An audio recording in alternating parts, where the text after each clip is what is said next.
À la sortie de l'école, les avis sont partagés sur la question de l'utilité des activités périscolaires. Côté finances, en revanche, l'augmentation passe mal pour certaines familles. Ça risque d'être un frein déjà, parce que vu que je paye plein pot là déjà, pratiquement, vu que j'ai un petit coefficient CAF, donc je paye très très cher pour eux deux déjà. À 16h30, dans une autre école d'Angoulême, les équipes du périscolaire prennent le relais.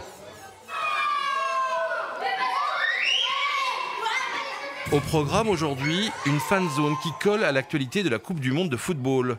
C'est le milieu associatif qui prend en charge l'organisation de ce temps.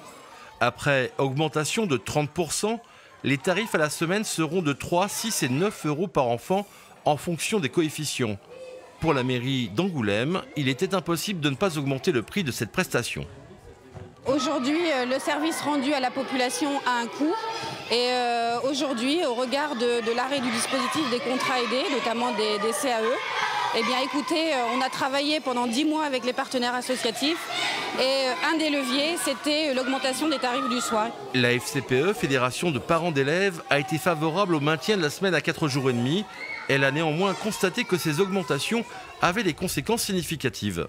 Après la première augmentation l'année dernière, il y a eu un très très léger tassement des inscriptions et il faut que les familles maintenant fassent un choix entre ceci et les mercredis ou les petites vacances. Après l'annonce du plan mercredi par le ministre de l'Éducation nationale, les élus en charge de l'éducation à la mairie d'Angoulême restent dans l'expectative. Ils attendent de savoir si les aides prévues concerneront aussi les municipalités qui ont fait le choix de la semaine à 4 jours et demi.